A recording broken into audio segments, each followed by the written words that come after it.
Welcome to a brand new episode of This Week in Apps. I'm Ariel from App Figures, and this week I'm going to tell you about the Million Downloads Club, rank the most downloaded apps and games, yes, and more, so stay tuned.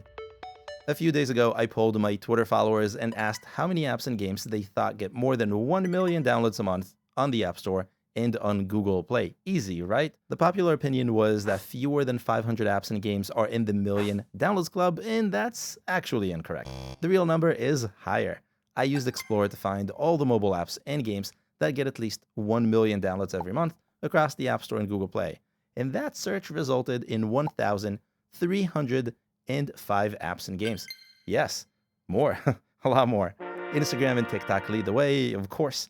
And if you keep an eye on the most downloaded charts I share every month, more in this episode, you know a handful of others, but let me shed some more light on those millionaires for you. See, most of those apps and games, 1,136 to be precise, reside on Google Play. The App Store has just 169 that cross the threshold. That's nearly a 10x difference. Given Android's international footprint, this isn't as surprising, but still very interesting to keep in mind as you develop. Do not ignore Android. Games are where the downloads are. 52% of all apps in the list are games, and within those, Google Play wins again with 94% of games. If you're publishing a game, don't ignore Android. You might be thinking, But there are more apps and games on Google Play, so that's why. And keep in mind, we're only looking at apps and games getting more than 1 million downloads every month, not a small amount. So more apps being available would just make rising to the top harder. So that's not it. Interesting stuff, right?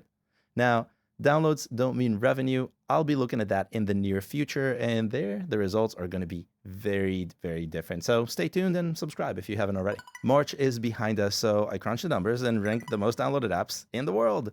I know many of you have been waiting for me to say that for the last few months. Instagram and TikTok continue to top the list, but there are a few interesting trends I noticed, and some are related, so let's jump right in. Instagram was the most downloaded app in the world in March, making its way into 50 million more iOS and Android devices, according to our estimates. It beat rival TikTok by a handful of downloads, but the ranks could easily flip in April. I don't know what to expect. CapCut, TikTok's complementary video editor, is the one app I've been keeping an eye on for a long time, and we're finally seeing its expansion. Facebook and WhatsApp in third and fourth complete the Meta trio. One interesting insight here is that if you look all the way on the left at the list for the App Store, you won't find Facebook anywhere in the top 10. This shouldn't come as a surprise, though, to anyone who's been following the series. On the App Store, Facebook's downloads and ranks started dropping towards the end of 2022 and even disappeared once or twice. It came back before, but looking at this trend, I think it may not come back this time. It's still big on Google Play, though. Replacing Facebook is Google, which owns 5 of the top 10 most downloaded apps in the App Store. Crazy, right? And finally, rounding out the top 5 is CapCut.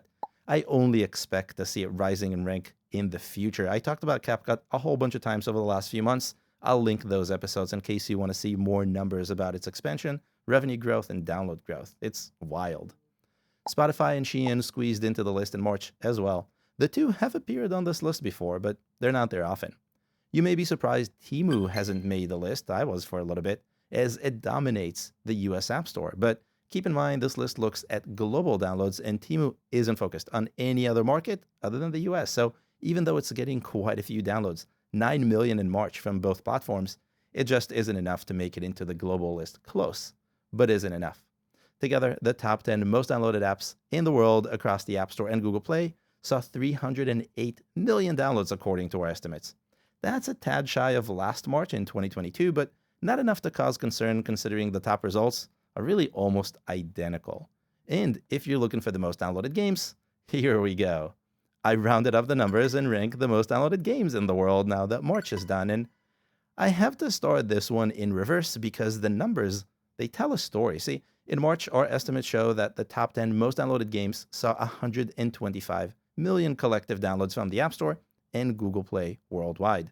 Comparing this to last March 2022, that's roughly 40 million downloads lower, 24% lower, which isn't a small number. Games are heavily driven by ads, especially the hyper-casuals, and this is another reminder of the earthquake that is app tracking transparency, and possibly why French regulators are now starting to investigate its impact. Onto the list though. Subway Surfers was again the most downloaded mobile game in the world in March. The long-term king of this list made its way into 20 million new iOS and Android devices in March, according to our App Intelligence. If you want to know what I'm talking about when I say App Intelligence, check the link in the description and you can get these numbers yourself. Now, it's worth noting Subway Surfers was again the most downloaded game on the App Store and on Google Play in March and combined. If you go through the winners every month over the last year, you'll see the balance shifting away from hyper-casual titles to incumbents as advertising budgets shift. It's pretty interesting. Speaking of incumbents, Roblox and Candy Crush Saga follow Subway Surfers with 14 million and 13 million downloads, respectively, according to our estimates. Two hyper-casual titles follow behind, rounding out the top 5, and I usually skip the hyper-casuals because they come and go. They're not big brand names.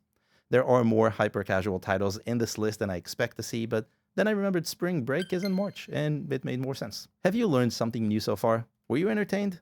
At least one of those is a yes, so go ahead and give the episode a like. Thanks. Last week, I posted some numbers about Twitter's growth that caused a small rumble on Twitter. The whole thing made me think about everyone who left Twitter for Mastodon, and I wanted to see if that trend is still going. It isn't. Since launching in mid-2021, Mastodon's own app was downloaded a little over 4 million times from the App Store and Google Play, according to our estimates. The App Store led by a bit, but overall the downloads were fairly even.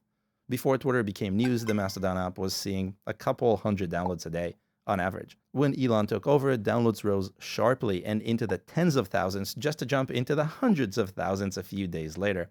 At its peak, back in November of 2022, the Mastodon app was downloaded 338,000 times across the App Store and Google Play. That's quite a few, but the joy was short-lived. Downloads dropped below the 100,000 line within 2 days and continued to drop into the single-digit thousands a few days later. The trend continued to slow down in 2023, and as of last week, daily downloads are averaging just under 2,000 downloads. Higher than where it started, but not high enough to suggest it's the future. Two things before you start telling me I'm wrong. I know that Mastodon isn't the only app for Mastodon, it's just the official one. I also happen to know the download estimates of others, and they're low enough that they wouldn't change this conclusion, so I don't really talk about them. The second one is that I'm not trying to hate on Mastodon here at all. I think beating Twitter at being Twitter just isn't easy. Beating Instagram at Instagram isn't easy, and the same can be said about any established platform these days. Mastodon is a clunkier, more complicated, and less cohesive version of Twitter, not a replacement. Beating Elon will require building something else, better, different, new. In a way, I'm pretty sure that's what X intends to be. We'll see how that goes. And last for this week, one thing I like about the new Hipstamatic app is its BeReal-like feature that challenges users to take a picture at a set time. Unlike BeReal, it's not the only feature of the app, and it does it in a way that feels more organic by giving me a reason and more time. Kind of like that. Seeing that made me think back to BeReal, though, the app that made on-command picture-taking popular last year, and to see if it ever evolved beyond that one feature. It didn't. And the popularity it had is long gone, but while the trend looks pretty grim, the reality isn't. Let's go back to the beginning. BeReal's popularity started rising in 2021. Monthly downloads grew from a monthly average of just under 1,000 in 2020 to more than 200,000 in May and 300,000 in December of 2021, according to our estimates. But growth didn't stop there. Between January and September of 2022, BeReal's monthly downloads grew from around 600,000 to more than 14 million in September. Yes, million.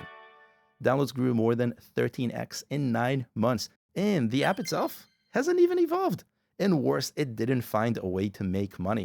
September was BeReal's peak, and a downward trend followed. By December, downloads dropped to 6 million, and in March of 2023, that number got cut in half, again to just 3 million. Now, this all sounds like a big missed opportunity, and it probably really is, but let's think about this. An app that commands you to take a selfie once a day with a 2-minute timer is getting 3 million downloads per month. I think that's still incredible. Compare that to Hipstamatic, a full-fledged camera app with filters and features and a paid subscription, and 22,000 downloads since launch. You see what I'm saying? BeReal gets those same number of downloads in about 6 hours. I'm not sure what the team running BeReal is doing right now, but if they try, just try, there's a lot more they can get from what they've built. I'll leave you there. That's all I have for you this week. If you've learned something new, make sure to subscribe for more weekly episodes like this one. I'll see you next week.